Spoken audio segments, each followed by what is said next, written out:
Are you blessed? At yung mga katabi mo, are you blessed? Ano kaya siya dito? Amen. Salamat sa ating Panginoon. Natin po sa araw ng yan, ng kanyang mga salita.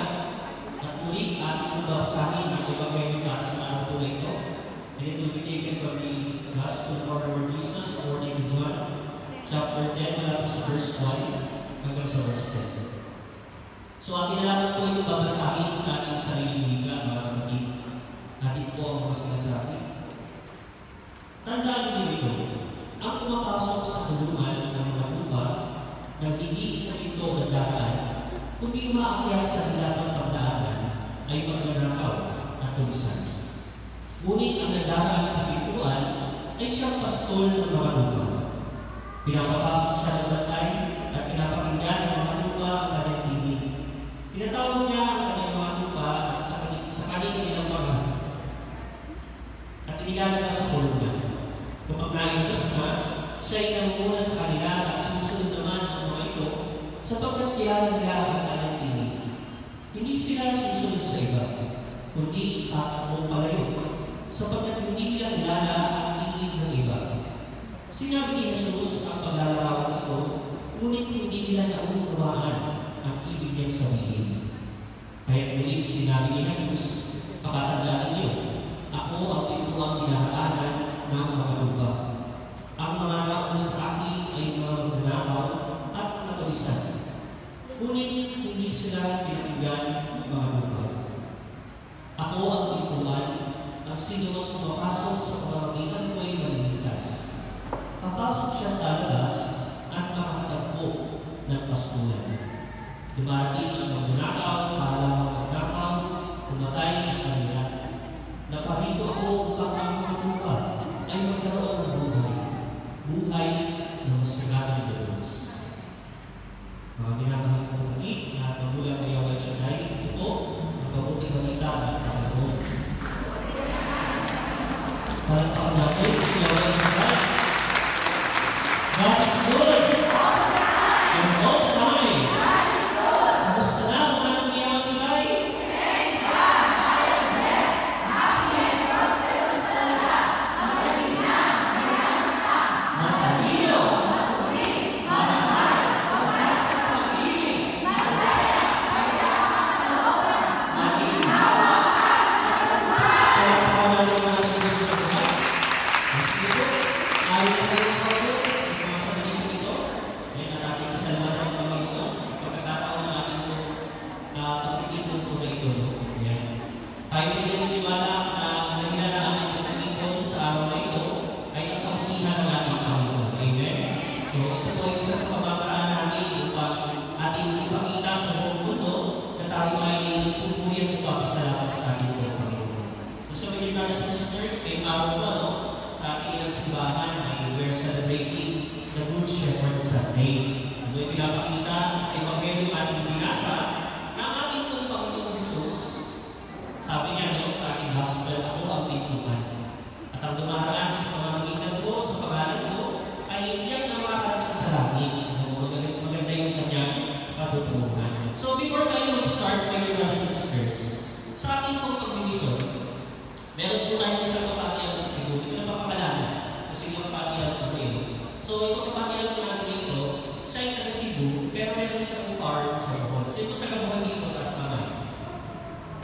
Alam na taga Bohol, ayan. So may mga taga Bohol dito. Hindi ko alam kung pamilyar sa inyo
marami silang makakain. At kapag sinabi mo na pupunta na sila sa kanilang tulungan o sa kanilang bahay, wala silang ibang susundin kundi ikaw. Pero mahirap silang alagaan kasi matindi pa nilang maintenance. Ano kung matindi pa nilang maintenance? Sabi ko maintenance, hindi katulad ng kapatay ngayon natin na maintenance. So kung sinabi maintenance, syempre, mabilis tumutuloy yung kanilang dalawa. At ang Pilipinas, hindi ko na bansa, mainit sa atin, ano po sa ibang bansa malamig. Kaya from time to time, kailangan mo sila mag-drink. Ano po kailangan mo sila mag-drink. At pangalawa, ang mga tupa, they are picky eaters. Kasi natin picky eaters, namimili sila ng pagkain. Kasi tulad ng kape. Ang kape, pabayaan yan kahit basura kakainin yan. No, pero ang tupa, they are picky eaters. At pangatlo, ang tupa, wala silang panlaban sa kaaway. Kahit mismo yung aso lang nakakalat sa kanila, hindi sila makakalaban. Gagawin lang nila ihiga, iiyak o mamatay. Ano? Mahirap silang alagaan in a sense na kailangan silang kumitin, pero masarap silang alagaan kasi sumusunod sila. Isang tawag ko lang, isang salita ko lang, sumusunod sila. Ganon ang kami ng mga tupa. If you try to realize mga kapatid ano, minsan mas mainam kayong tupa ko sa atin. Kasi ang mga tupa isang salita, nakikinig sumusunod. Eh tayo, lawit na yung dila magpapaalala. Lawit na yung dila na nagsasalita. Hindi pa rin nakikinig, hindi pa rin natututo. Di ba kaya? Ayan, nakikinig mo ako muna. Ayan, so, kung ang mga tupa mga kapatid mo, minsan mas mainam pa sa atin bilang magagawa sa sila, isang salita lang, nakikinig. Isang salita lang, sumusunod. Now, balikan po natin yung ating pinagninilayan sa araw na ito. Since we are talking about the Good Shepherd, and we are celebrating about the Good Shepherd Sunday, ang pagkinilayan po natin sa araw na ito, tungkol po sa katangian ng mabuting pastol, tungkol sa katangian ng mga tupa, and their good relationship. Ano? Kasi malinaw po na inilalarawan sa ating Ebanghelyo, mga kapatid, na inilalarawan ng ating Panginoon sa mabuting pastol at tayo ang kanyang mga tupa. Tayo ang mga tupa. Sabihin mo sa katabi mo, tupa ka. Sabihin mo, tupa ka. Sabihin natin, malinaw po, tupa ka. Pagpapalitan natin. Tupa ka. Tayo ay mga sheep. Kahit minsan kami tayo. Tayo ay mga sheep. Ibig sabihin, may nag-aalaga sa atin, may nagpapastol sa atin. At ang nais ng ating Panginoon, kapag tayo ay pinapastol, katulad ng mga tupa, tayo ay nakikinig. Amen po. Tanungin mo kayo ng tabi mo, handa mo bang makinig? Ano kaya ang sagot niyo? Ayan, siguraduhin po natin handa tayo makinig mga kapatid. So, tatlong bagay po ang pagpinilayan natin sa hapon po nito. At nawa, sa ating pong pagpinilayan mga kapatid, ma-realize po natin na ano ba yung mga katangian ng mabuting pastol that somehow dapat din po natin pag-relate. Kasi katulad ng sabi ni Father kanina, at ito rin po yung sabi ko sa mga magagawa sa workers' formation. Tayong lahat, we are called to shepherd one another. Ano po? Sabihin mo sa katabi mo, tinawag ka para pasunin ako. Naniniwala ko ba kayo? Kasi hindi kaya we are called to shepherd one another. In a sense na hindi tayo magiging boss. Hindi tayo magiging boss ng ating katabi. Hindi po, ikaw lang pakinggan ng katabi mo. We are called to shepherd one another in a sense that we need to take care of one another. We need to be careful for one another. Kailangan natin silang alagaan, kailangan natin silang tulungan, at kung may pagkakataon, kailangan natin silang iligtas. Amen po ba? So that's being a good shepherd. Now, tatlong bagay po ito pinilayan natin. The characters of the good shepherd, the sheep's character, and why the sheep is in need of a shepherd, and pangatlo, the shepherd and the flock relationship. Kasi meron din po relationship ang shepherd at ang kanyang mga sheep. So, una, mga kapatid, isa po sa magandang katangian ng mga pastol, particularly ang mabuting pastol, the good shepherd loves the sheep and develops a close, intimate relationship with them so that they know His voice and trust Him. So, isa sa katangian ng mabuting pastol, mga kapatid, ay he is building a good relationship. Sabihin po rin yung good relationship. Kapatid, kayo kung may mga anak, tapos po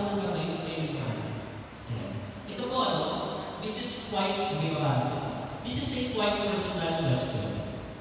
But are you building a good relationship with your children? Yeah. So sa mga nakasagot ng proud, oh brother, congratulations. Pero sa mga hindi makasagot dahil hindi nila alam, kung nakakabuild sila ng good relationship sa kanilang mga anak. Kapatid, pag-isipan po natin. Kasi katulad ng palagi ko sinasabi, isa sa pangunahing tungkulin at responsibilidad na pinagkatiwala sa atin ng Panginoon ay ang ating pamilya. Amen po ba? Ang ating pamilya. So, God trusted you to be shepherds of your children. At katulad ng katangian ng mabuting paso sa akin, He loves His sheep and developed a close, intimate relationship with them so that they know His voice and trust Him. Alam nila ang kanyang tinig at pinagtitiwalaan nila ang kanyang tinig. Alam niyo mga kapatid kung minsan, kapag ang mga magulang, wala silang close relationship sa kanilang mga anak, wala silang good relationship sa kanilang mga anak, mapapansin ko niyo, hindi nakikinig yung kanilang mga anak. Hindi nakikinig yung kanilang mga anak. Pero, kapag ang mga magulang meron silang good relationship sa kanilang mga anak, maganda ang kanilang ugnayan, kahit mahina ang boses ng kanilang mga magulang, pakikinig ang pag-ibigyan ng kanilang mga anak. And, kung minsan hindi na kailangan ulitin ng magulang yun, isang salita lang, susunod na yung kanilang mga anak. Bakit? They know and they love their parents. Yan ang bunga ng pag-build ng magandang relationship sa kanilang mga anak. Amen po ba? And alam niyo po, hindi lang yung mga anak po ninyo ang pinagkatiwala sa inyo ng Panginoon. Maging ang mga asawa ninyo. Maging ang mga asawa po ninyo. Alam niyo, may mga bahay minsan na maliit lang yung kanilang bahay, pero akala mo, dugdog ang pag-iingat. Bakit? Sa loob lang ng bahay, nagsisigawan. Iisipin mo nga minsan, ano magkasama itong biniba? Kasi sa loob ng bahay, maliit lang ng bahay na nagsisigawan. So, may parang kasi mga kapatid pag-deliver ng maayos na parang at pangusap na hindi naman kailangan strong or pasigaw. Kasi nga, when you build a good relationship, kahit mo na ako nagsasalita, pakikinggan mo. Pakikinggan mo. Amen po ba? Kaya nga, in close and intimate relationship with them so that they know His voice and trust Him. Pangalawang katangian ng mabuting pastor, he understands the needs of the sheep better than they do. Alam niyo po ang mga tula, mga kapatid, kapag sila yung nararamdaman, iiyak mo sila, alam nila may masakit, pero hindi nila alam kung ano ang kanila gagawin. Hindi nila alam kung ano ang kanila gagawin. Ang isang mabuting pastor, nakakunawaan niya kung ano yung pangangailangan ng kanyang mga lupa. Nabanggit ko sa status ng mga kapatid na si Harry David sabi niya, you anoint my head with oil. Ano po? Kasi yung oil, it is a symbolism.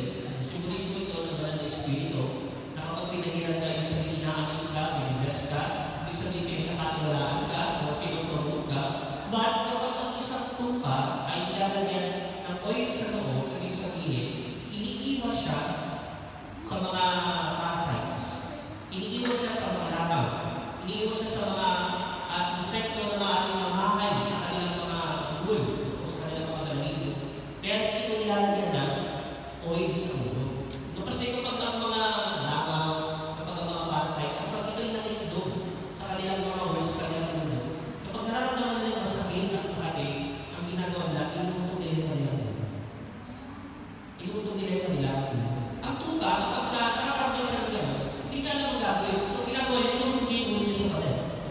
At kapag inuuntog mo na inuuntog yung ulo mo sa pader, ano mangyari? Mamamatay. So, the good shepherd understands better than the sheep does. Ang tupa ka lang nito ito masakit, iuntog. Pero ang mabuting pastor, bago ka man mangyari yun, at kapag nangyari ng bagay ngayon, alam niya ang kanyang gawin para gawain ang kanyang tupa. Amen po ba? Alam niyo mga kapatid, sometimes ganyan tayo. We feel brokenness. We feel that something is hurting within us. Alam niyo po yun na parang minsan, hindi mo alam, nalulungkot ka, sobrang nasasaktan ka. Pero kapag hindi ka sa misyon namin, ano ginagawa natin? Umiinom ng antidepressant. Umiinom ng alam, inom naman sa sarili sa sugal, sa misyon, kaya naman sinasaktan natin natin. Amen po ba? Sinasaktan natin ang ating sarili. Pero ang Diyos na rin na, ang gusto niya, lumapit tayo sa Kanya, sa ating magdalang pagnanais. The Lord, gusto ko magpagamot sa iyo. At hayaan po natin na ating Panginoon ang maghilom ng mga sugat, ng mga pasakit natin. Amen po ba? Kasi kapag sa naging tao na pumunta, mas masasaktan. Pero kapag sa Diyos na pumunta, lahat ng sakit, nawawala. Amen po ba? Nasusunod natin. So, the good shepherd understands the needs of the sheep better than they do. Pangatlo, the good shepherd understands what threatens the sheep and what makes them sick. Ano yung mga nagiging banta sa isang tupa, ano yung mga nagbibigay sa kanila ng sakit. So tayong tao minsan, alam na natin yung masasaktan tayo, bumugaw pa rin tayo. Alam na natin ay kapapahabang na natin, pupunta pa rin tayo. Hello. Marami kong nakikita, tinamaan ko ba tayo? Minsan tinatamaan ko ako ng mga kapatid. So, ang mga tuba kasi, hindi na natin sila nagkakasakit kasi alam lang nila, may mag-aalala sa kanila. Pero iba tayo mga tao. Tayo mga tao kasi, meron tayong kalayaan, meron tayong karunungan na pinagkalog sa atin ng ating Panginoon.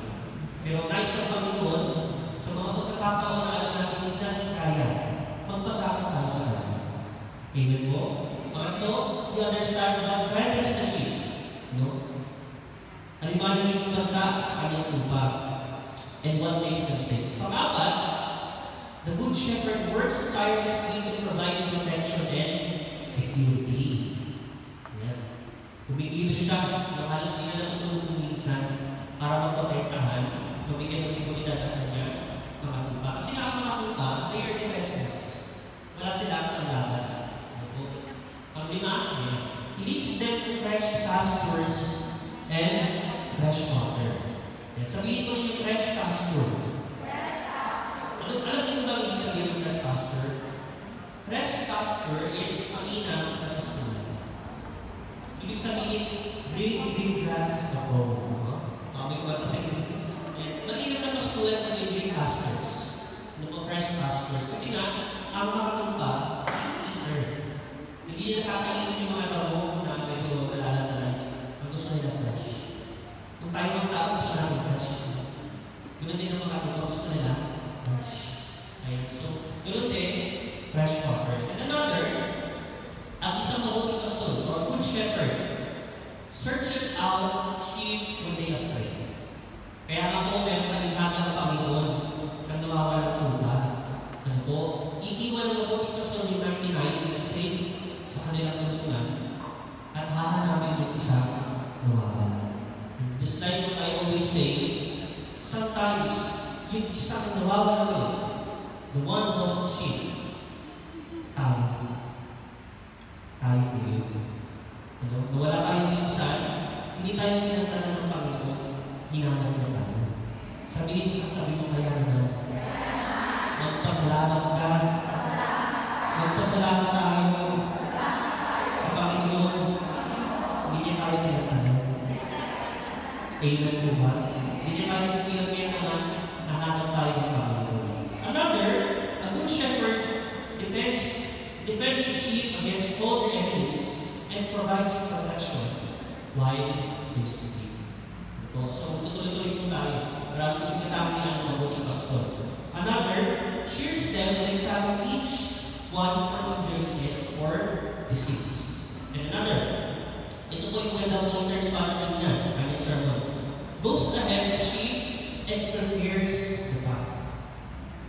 Ano po? Sabi nga ni Father kanina, ang binigyan niya ng reflection is yung praise na he leads them to the right path. Ang isang mabuting pastor, mga kapatid, hindi siya katulad ng pangalawang pastor na nabagin ni Father kanina na kapag namalang ito pa binabagaw.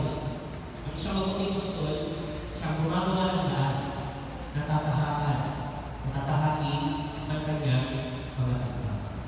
Amen po ba? Sabi ng Father kanina, kung meron kang thorny bushes doon, siya ang unang makaka-experience ng mga matinig. Kung meron kang mga panganin, meron kang bako-bako, siya ang unang madadaba. Siya ang unang manitiso. Pero dahil siya gumagawa ng daan, lahat ng madadaan niya ngayon, hahangin niya para kanyang mga tupa Panginoon siya mismo gumawa ng paraan para tayo madaling makapunta ng langit. Amen po ba? Ibinigay niya ang ating Panginoon Jesus, nang sa gayon, lahat ng sasampalataya sa Kanya, katawag sa Kanyang pangalan, maliligtas. Amen po ba?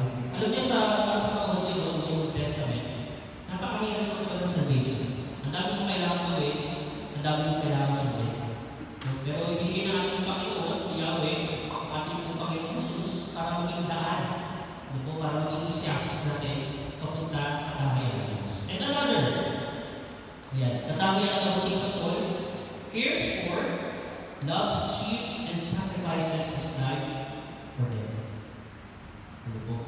Sinasakripisyo niya ang buhay para sa kanyang mga tupa. Now, sabi natin kanina, we are called to shepherd one another. Ang tanong, kaya ba natin isakripisyo yung buhay natin para sa katabi natin? Tanungin mo ang katabi mo, kaya mo ba? Ialay ang buhay mo para sa akin. Yung kaya sa kanya, ditindi na, ditindi. Pag ito pinangutang ako ng malaki, pag nalaman ko ng patahan mo.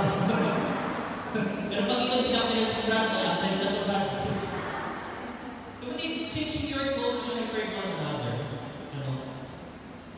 hindi naman nais ng ating Panginoon na talagang mamatay tayo dito lang. Kundi ang nais ng ating Panginoon, mailigtas pareho ang ating katawan.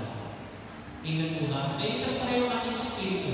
Magpaalalahanan tayo kung ang ating kapatid ay nagkakasala, tayo ay magpadalagilan sa isa't isa, tayo ay magkaroon ng genuine care.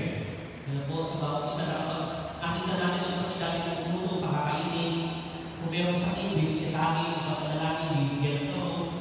Tulad ng nakaraan, na lahat tayo nagkaroon ng COVID. Tayo nagbisitahan, tayo nagbigay ng gamot, may nag-share ng gamot, may mga panadaw ba.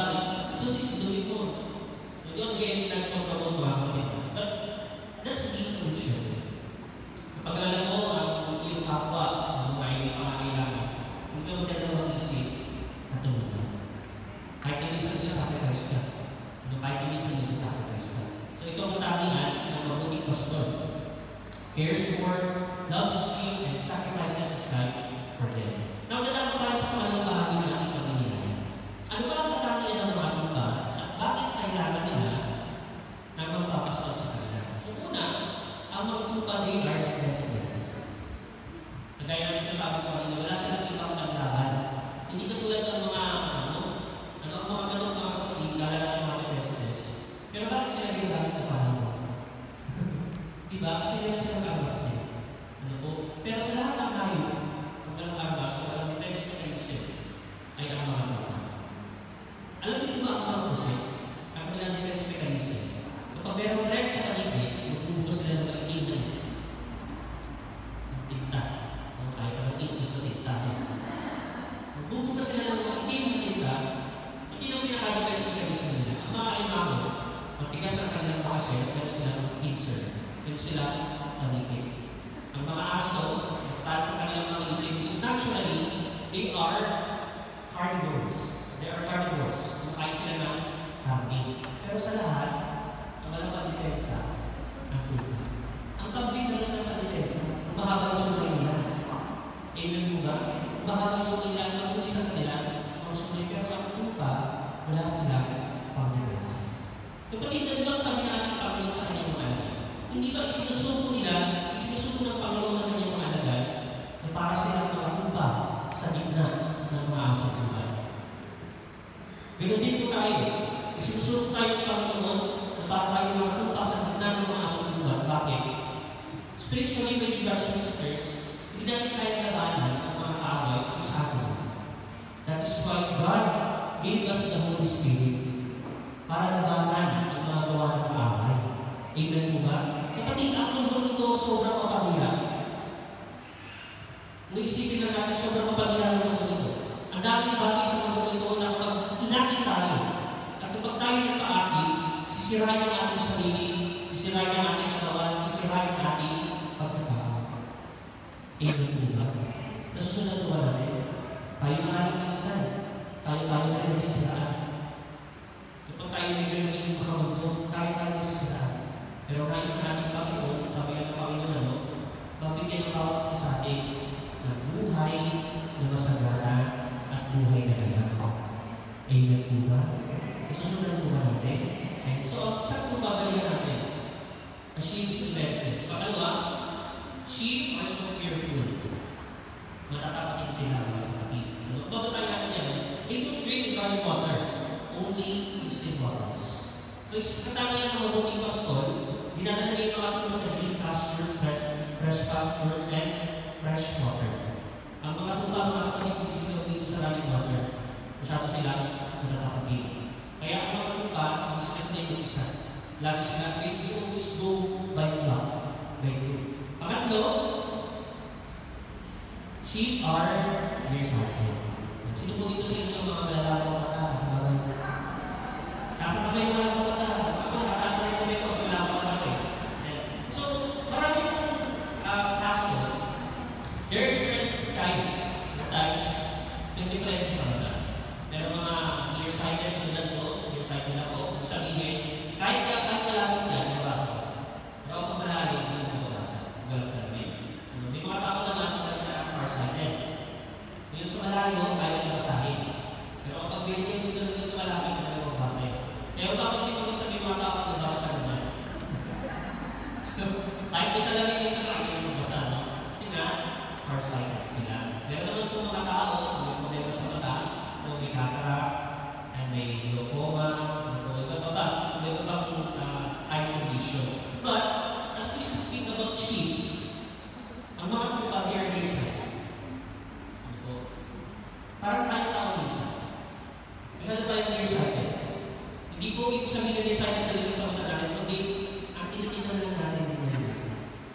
Ang ina-enjoy natin yung mahina. Kaya kasi sabi na ating kung Panginoon mga kapatid, mas dapat natin paghandaan ay yung buhay na walang hanggan. Tayong tao kasi minsan tayo nag-enjoy in the present. Sige, buhay ko to. You only live once, gagawin ko gusto ko. Pero ang tanong kapatid, yan ba guys na po? So, sheep are nearsighted. Ang mga tuba, dahil nearsighted sila, ang sinusundan nila, kundi ang tinig ng kanilang pastor, yung tungkod ng kanilang pastor. Kapag nakita nila yung tungkod, susunod sila doon. Kapag magalaw ang tungkod, ibig sabihin, may gumagalaw, may hawak, may naghahawak ng kanilang tungkod na sinusundan. At kapag ikaw ay nasa bandang likod, ang susundan mo yung kwenta ng harap ng tungka. Kasi nga, mga nearsighted po sila. And then, lastly, katulad na sabi ko kanina, sheep are picky eaters. Kaya may ang mga tuba po, namimili sila ng pagkain kasi katulad ng kambing. Ang kambing, mabayaan nila yung kahit ano makainin yun. Yung maghagis ka ng diapers, siguro makainin yun. Pero ang mga tuba, they are really picky eaters. Now, bakit po na ibahagi sa inyo itong mga bagay po ito?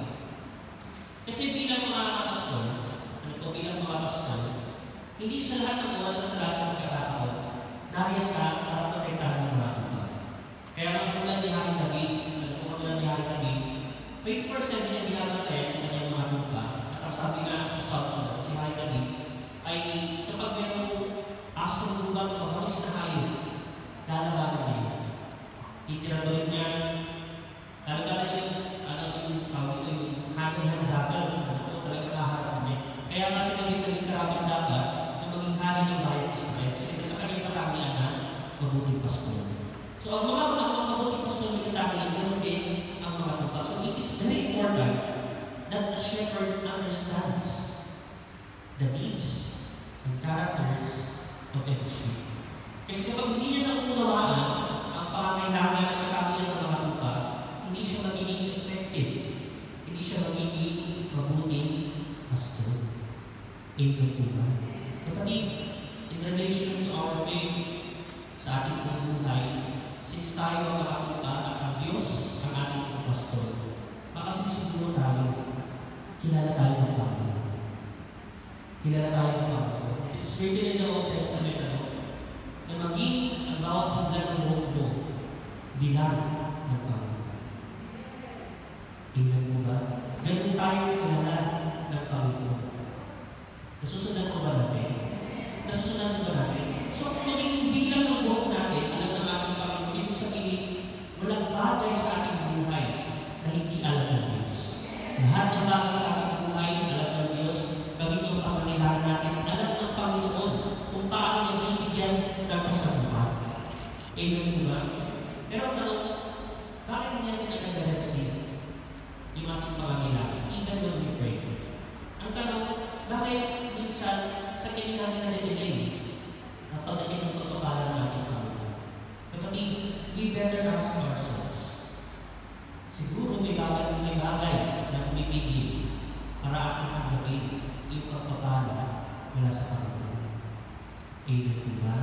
Nasusundan po ba natin? Magdadama tayo sa ating pangatlong topic, sa ating pangatlong pagbibilan, the shepherd and the flock relationship. No, isa ka sa primary na katangian, the good shepherd, he builds a good relationship with his flock, with his sheep. Kilala niya ang kanyang bawat tupa. At ang kanyang mga tupa, kilala niya siya. Amen po. So, the shepherd, the sheep relationship. So the shepherd knows the sheep, and the sheep knows the voice of their shepherd. Katulad po ng naibahagi ko sa inyo mga nakakarap pa sa gawain mo. May isang kapwa din tayo, isang teacher na nasa isang Dubai. Nagkaroon siya ng mga kaibigan po doon. And then in the desert, may tatlong magkakaibigan na nagkita-kita. Kasi kapag gusto nilang pasturin yung kanilang mga tupa, nagsasama-sama sila, kasi may bagay na rin po nila. So tinanong niya kayo yung kanyang kaibigan, sabi niya, paano mo nalaman niya kung sino yung tupa mo? Sabi niya, kilala ko yung mga tupa ko kasi sa mga tupa ng aking mga kasamahan. At kapag ako'y nagsalita, yung aking mga tupa, susunod na sa akin. So, ang mga tupa, they acknowledge their shepherds. Kilala nila ang kanilang pastor. Now, tatanungin ko kayo, kilala niyo ba kung sino yung pastor nito? Kilala ba natin kung sino yung pastor natin? Nawa, pakinggan natin yung tinig.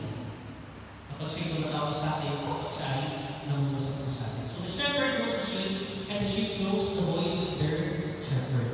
So sa verse 3 na ating binasa, yan, pinapapasok siya ng bantay at pinapakinggan ng mga tupa ang kanyang tinig.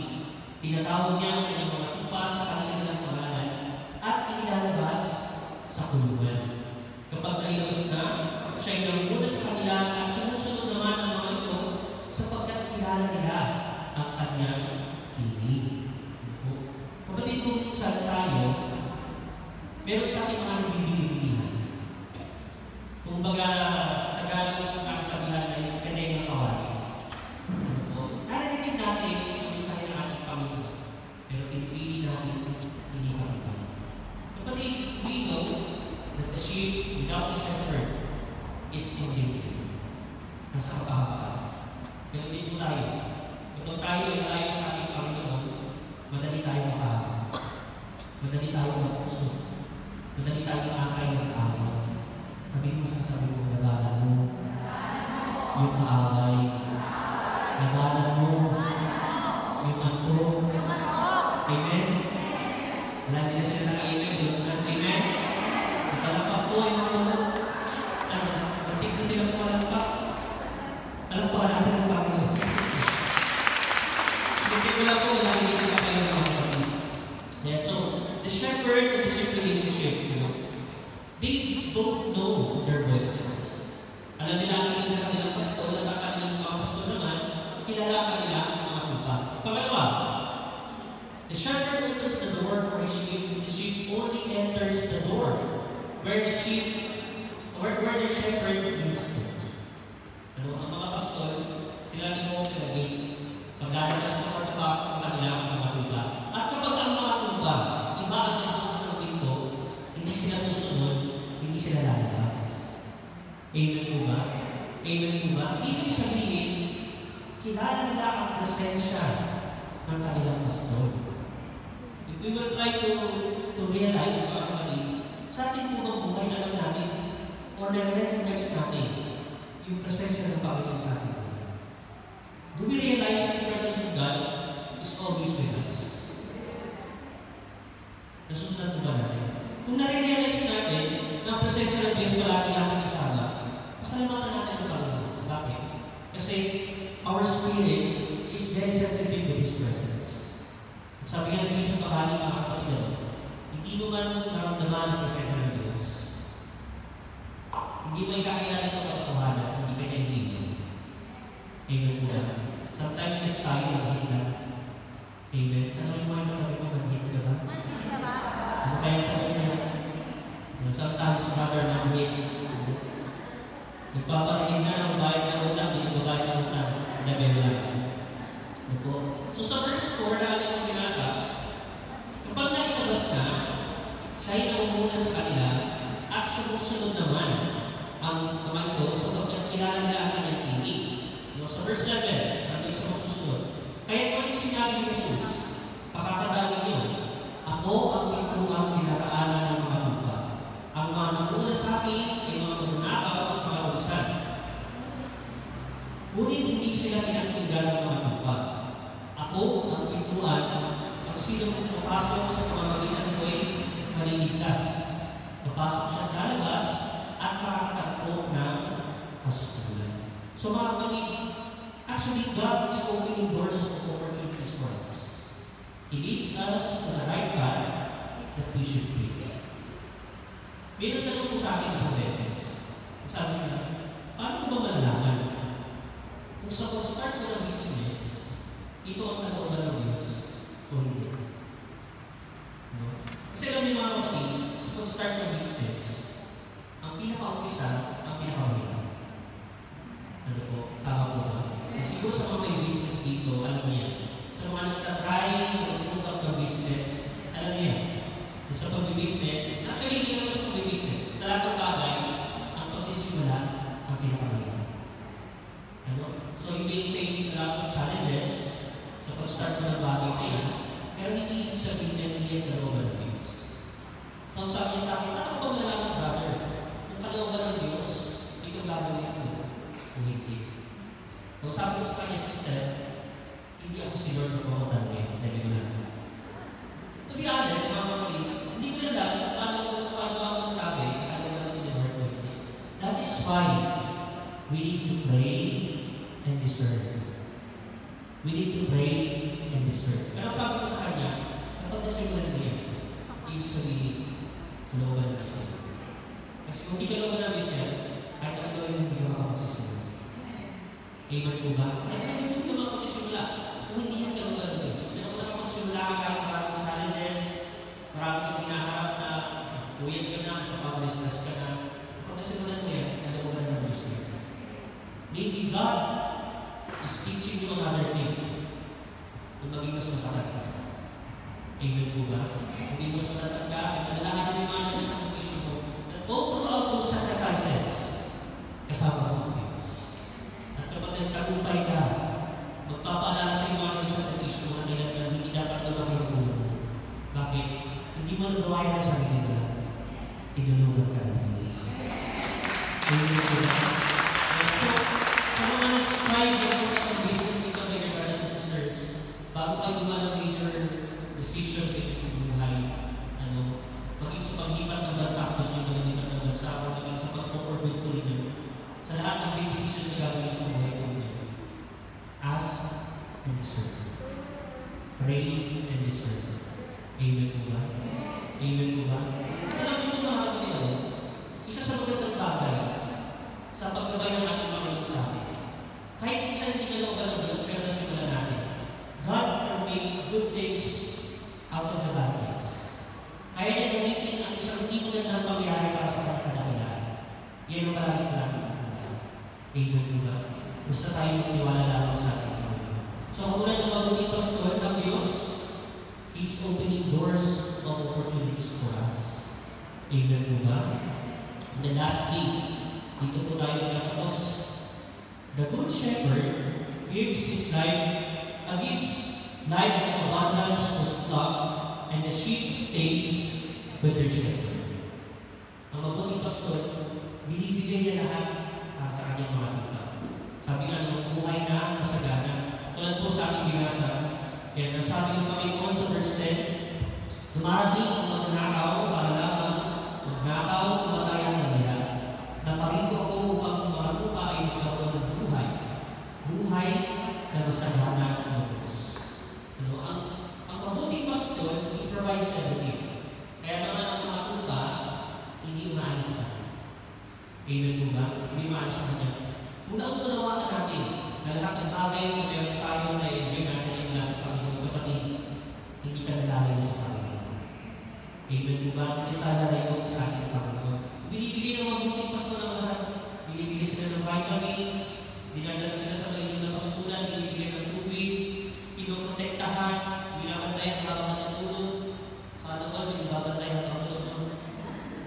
Ganun ang Panginoon sa atin. Ang Panginoon gawin sa atin. Habang natutulog tayo.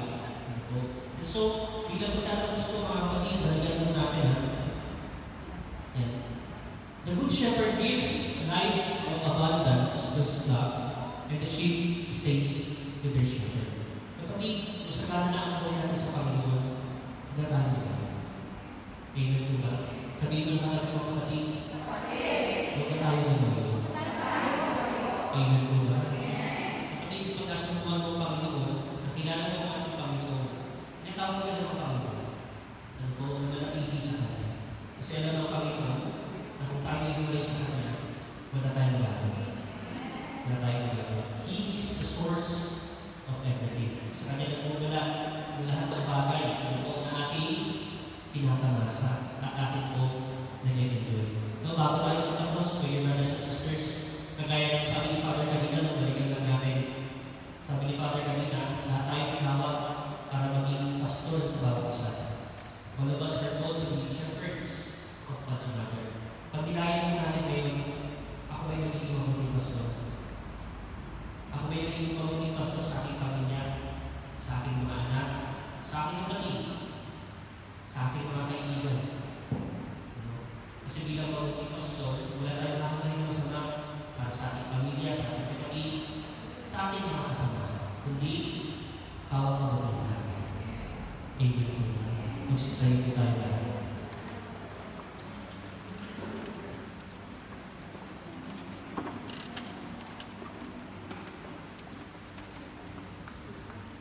Magpapatuloy po tayo sa ating pagninilay, mga kapatid. Sa pamamagitan po ng lingid na ating mapapakinggan, unawain po natin, lahat tayo ay mga alaga ng ating pong Panginoon. Lahat tayo ay mga tupa na mananatili sa kanyang kawan, pinapangalagaan niya at pinibigyan niya ng lahat ng kanilang mga pamamagitan.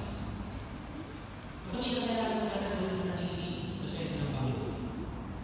Huwag po tayo ngayon, huwag tayo punta kung saan. Higit sa lahat, huwag natin kalimutan ang paglalaan ng oras sa Panginoon para sa ating pong Panginoon. Yan ay tanda na pinipili natin natili ang safe sa ating pong Panginoon. Kapatid, kung meron akong prayer request, alam ko hindi na kung pakakailangan ko at hindi naman ay sulat ko dyan. But God knows and searches each and every one's heart. Yung mga matinding kanina ng mga kapatid na nagawin ng puso, tinanay sa puso mo. Alam ng Panginoon niya, kahit hindi mo sabihin. Pero sa iyong pagdating sa Kanya, buksan mo yung puso mo. Aminin mo sa iyong sarili na, Lord, hindi ko magagawa ito sa akin. Kailangan kita. Please provide everything for me. Sa iyo ko yung kakabibatan.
Bilang mabuting pastor ng aming Panginoon, kailanman hindi tayo mawawalay sa kanyang pag-ibig.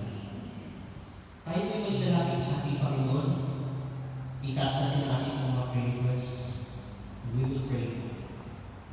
Panginoon Diyos, sa aming mga nasa langit, kami po'y ipapasalamat sa iyo sapagkat mula noon hanggang ngayon, Panginoon, hindi mo kami iniiwanan. Pinagkakaroon ng patuloy ang lahat ng mga biyaya na aming kinakilala. At ibig sa lahat, sa mga pagkakataon na kami nagkakasala at kukulang, hindi ka tumatalikod sa amin, Panginoon. Binibigyan mo bawat isa sa amin ng panibagong pagkakataon. Pinapatawag mo kami, nililinis sa aming mga tao.